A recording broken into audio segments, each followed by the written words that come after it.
Bring an outnumbered co-host, Kayleigh McEnany, and author of Serenity in the Storm, Living Through Chaos by Leaning on Christ. Kayleigh, good to have you here. Thank you so much for being here today. It's always great to have you. Thanks, Martha. Here's a moment with North Dakota Governor Doug Burgum on this week yesterday, sort of shooting back at George Stephanopoulos for not covering the Hunter Biden story. Watch this. I just listened to 15 minutes of legal debate on this thing, and I'm sure you could run it again 7 by 24. But what I know is that I'm running against Joe Biden, and that's what we're going to be talking about. And of course, not a mention in the last 15 minutes of Hunter Biden or the laptop. Kayleigh, it's fascinating. What do you make of it? It is. I mean, when I watched the shocking Devon Archer testimony, what did we learn? We learned that President Joe Biden, then vice president, was a part of 20-plus conversations that Hunter was engaged in with his business dealings, completely demolishing the argument, which has long been that of Joe Biden, which is that he had never spoken to his son about his business dealings. I learned a lot from that hearing. Anyone who's been following this did as well, implicating not just Hunter Biden, but Joe Biden here. But what was the New York Times takeaway?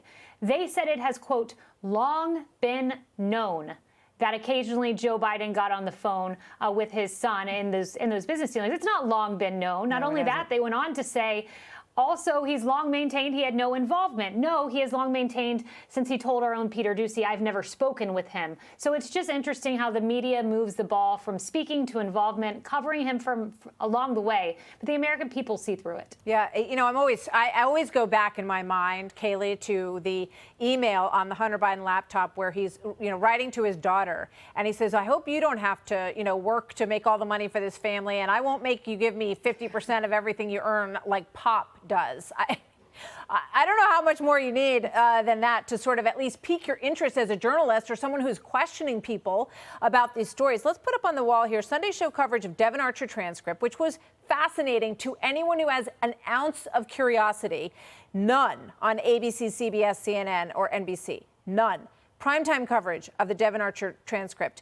None except for MSNBC, which gave it 3 minutes and 45 seconds. They have dug into so many issues around the former President Trump that it just makes them look so disingenuous, Kayleigh, to have zero curiosity about this story. I can't believe that they can look at themselves with a straight face and not cover at least some of this story.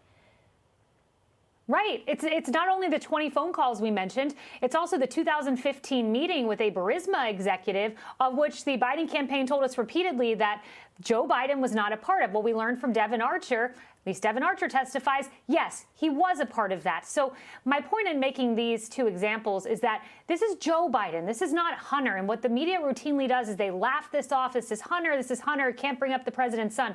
No, we're talking about the former vice president here. And we're also talking about an American public. The Harvard-Harris poll showed 55% believe the DOJ and FBI are not looking into the Hunter Biden situation the way that they should be. So I believe, traditional media still matters. Cable news still matters. Papers still matter. But social media has a way of getting the word out when it's not suppressed by Twitter, as was the Hunter Biden laptop, has a way of getting the word out and seeping into the American conscience in a way that is unstoppable by traditional media. Yeah. Here's one more. Joe Rogan calling out the unequal treatment of the curiosity and investigation into the former president and the president. Watch. These are like the actions of a banana republic. You take your political rival and you arrest him. And specifically, you charge him with things that you're guilty of. Like the documents, like the classified documents. Biden's guilty of the exact same issue. I mean, it strikes me that if the FBI and the DOJ want to restore their integrity and credibility in the eyes of so many Americans who have said in poll after poll that they've lost confidence in them, they need to prove to the American public in many ways that they have seriously investigated these issues, Kayleigh. For sure. I mean, again, going back to that Harvard-Harris poll, 63% believe that Hunter engaged in influence peddling, and 53% said, oh, wait, Joe did too. So that the administration, writing this off as go talk to Hunter's lawyers. We have an independent DOJ. It becomes hard to believe when you look at a cushy Hunter plea deal, when you look at the questions not being asked, when you look at the indictments of a former president, and just compare that to that of the first son. Yeah. Obviously, the president saying he had nothing to do with any of this doesn't hold any water anymore based on all of these different testimonies that we've seen from a variety of people, and at the very least needs a serious investigation. We know the GOP House members are looking into the basis for that plea deal agreement. They want to dig into what happened and how that came about. Kayleigh, thank you. Hey, Sean Hannity here. Hey, click here to subscribe to Fox News YouTube page and catch our hottest interviews and most compelling analysis. You will not get it anywhere else.